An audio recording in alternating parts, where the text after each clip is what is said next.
Josiane de VTV, ouvre les yeux de l'esprit. Loin est pour nous d'exercer une critique parce que, le jugement et la critique sont des armes destructrices de l'œuvre du Christ, comme s'intitule une de nos vidéos, dont vous trouverez le lien sur la barre. En ce sens, nous sommes opposés à la critique pour la critique. Nous faisons d'ailleurs aussi, pour plus de crédibilité à notre propos précédent, référence à notre vidéo, avertissement des luttes entre doctrines. Loin est aussi pour nous pourtant de fermer les yeux ou de se taire sur un faux enseignement. Nous, vous considérons comme un compagnon de route vers la cité céleste, raison pour laquelle, comme il est écrit dans 2 Timothée chapitre 3, versets 16 et 17, verset 16. Toute écriture est inspirée de Dieu, et utile pour enseigner, pour convaincre, pour corriger, pour instruire dans la justice. Verset 17. Afin que l'homme de Dieu soit accompli et propre à toute bonne œuvre. Proverbes chapitre 20. Verset 19. Écoute les conseils, et reçois l'instruction, afin que tu sois sage dans la suite de ta vie. Proverbes. Chapitre 12 verset 1. Celui qui aime la correction aime la science, celui qui aime la réprimande est stupide. Proverbes chapitre 15 verset 32.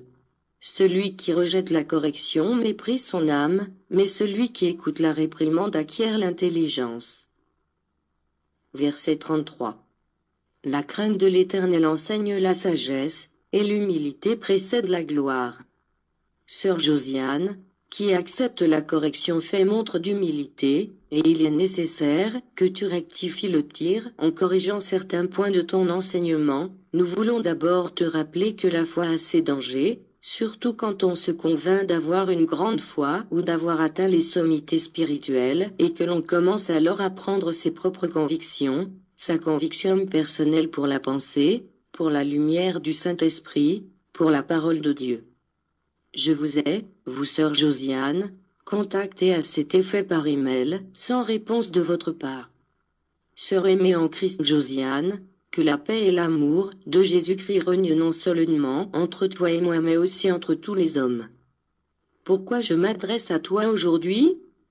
Vous dites que le Saint-Esprit vous inspire de ne pas croire aux apparitions mariales. Vous parlez bien du Saint-Esprit, n'est-ce pas ?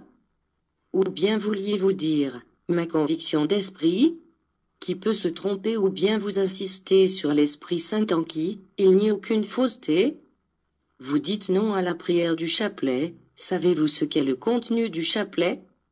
Eh bien, je vous explique maintenant. On peut prier un chapelet sous différentes formes. La forme la plus courante n'est autre que la méditation des mystères de la vie de Jésus. Le chapelet est le résumé de la vie de Jésus. C'est vrai, nous ne sommes pas ici à l'école du chapelet. Mais voulez-vous nous dire que méditer sur la vie de Jésus n'a pas de valeur ? À condition que vous disiez que la récitation du chapelet sans dévotion, ce qui dans votre vidéo semble ne pas être le cas, n'a pas de valeur, tout comme aussi n'a pas de valeur tout autre enseignement ou lecture de la Bible sans foi. Sœur Josiane, êtes-vous vraiment sérieuse encore ? Pire encore de soutenir à grande trompette Marcello Tunasi, qui renie et blasphème sur la mère de notre Seigneur Jésus-Christ ?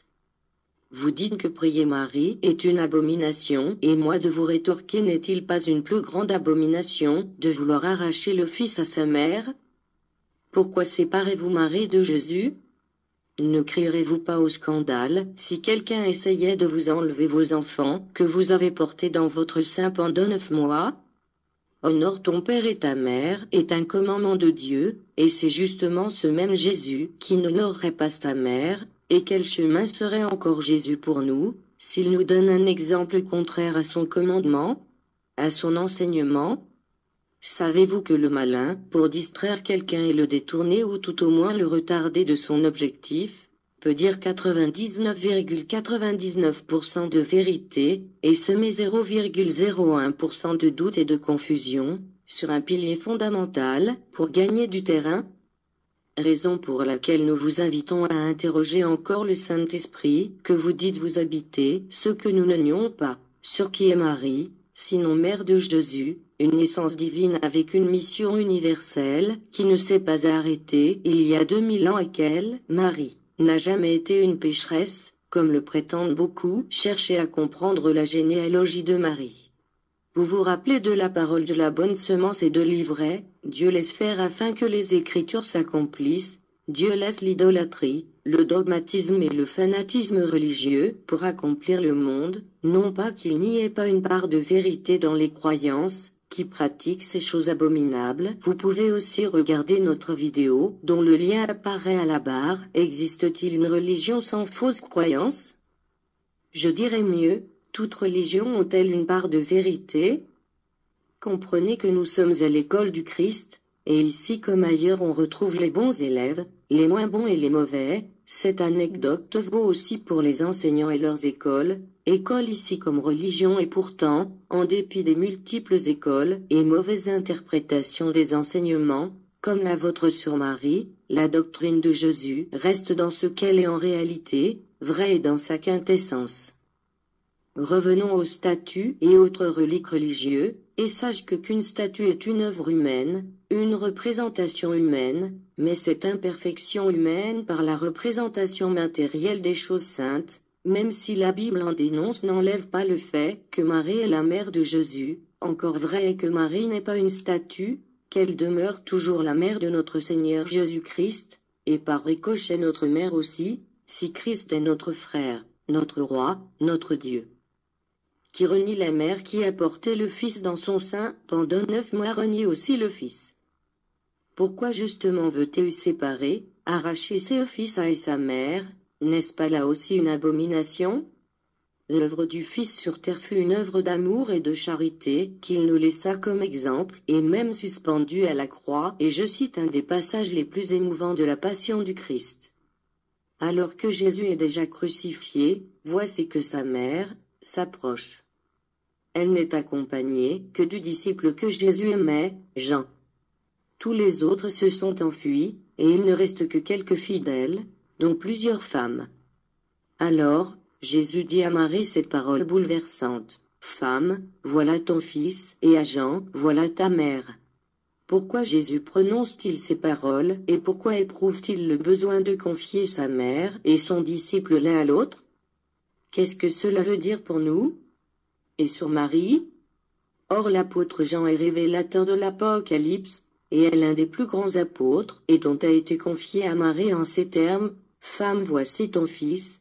Jean représente au pied de la croix, les générations d'hommes et de femmes et tous ceux qui sont restés fidèles dont vous et moi. Jésus utilise le terme femme comme attribut universel, non pour dénier ou renier sa propre mère. Lire Exode chapitre 20, verset 12. Honore ton père et ta mère. Combien incrédule peut-on être pour penser que Christ peut enfreindre son propre commandement, celui d'honorer son père et sa mère, en n'honorant pas sa propre mère.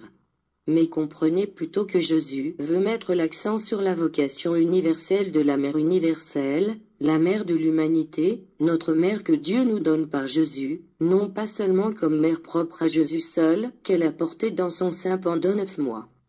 Alors prions les uns pour les autres, et pourquoi c'est justement Marie qui ne devrait pas intercéder pour nous auprès de son Fils Jésus? Ensuite, parler de la sainteté de Marie ne remet nullement en cause l'autorité suprême de Jésus, qui est Dieu fait homme. En ce sens, Christ est le médiateur entre Dieu et les hommes. Je vous donne raison certes que la Bible ne relate pas beaucoup sur Marie, mais je vous avoue que j'ai une connaissance relative sur la Bible, parce que je l'ai lue en entier déjà au moins une fois.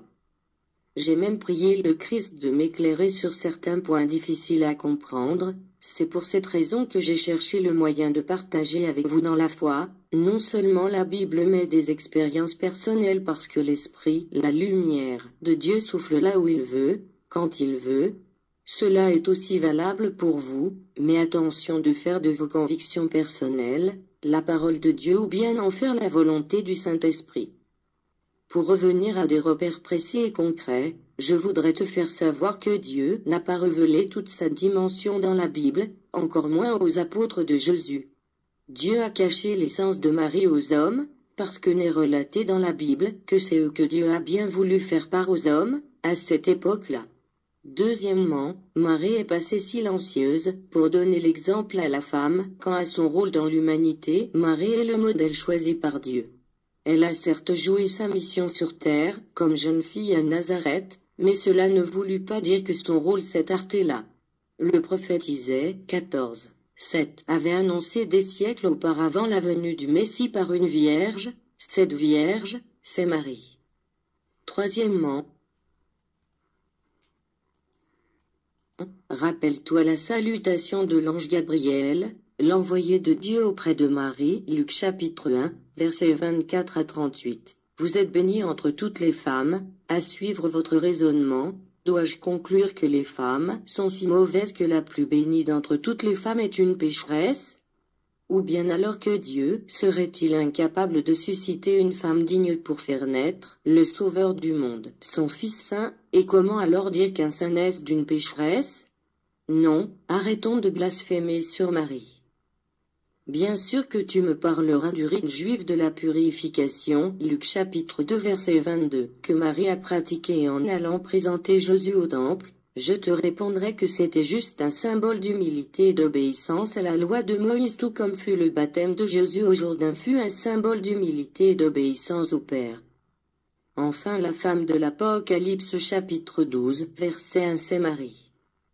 Sachez enfin que Marie n'a jamais eu d'autres enfants, je vous le dis en vérité, parce que j'ai lu des écrits apocryphes vrais, qui ne sont pas contenus dans la Bible. Je sais comment Marie est devenue épouse de Joseph. Joseph a pris Marie devant des jeunes, appelons-les concurrents justes, pour utiliser un terme moderne. Joseph qui était déjà vieux en âge et avait des enfants d'un premier mariage, ce sont ces enfants de Joseph, que la Bible appelle les frères de Jésus. Ce ne sont pas des frères de même mère, parce que Marie n'est pas leur mère biologique. Ma sœur et Mélosiane, il y a beaucoup de choses cachées que l'humanité ne connaît pas. Troisièmement, la répétition est un art d'enseigner qui aide à une assimilation rapide. C'est pourquoi mon attention revient maintenant aux 10 commandements transmis à moi au mont Sinaï, et l'un d'eux retient particulièrement mon attention, à savoir, honore ton père et ta mère, dit l'Éternel, et Jésus serait le premier à négliger celle qu'il a portée dans ses entrailles? Quoique Dieu, Jésus enfreint-il son propre commandement? Celui de ne pas honorer sa mère alors qu'il est le Tout-Puissant?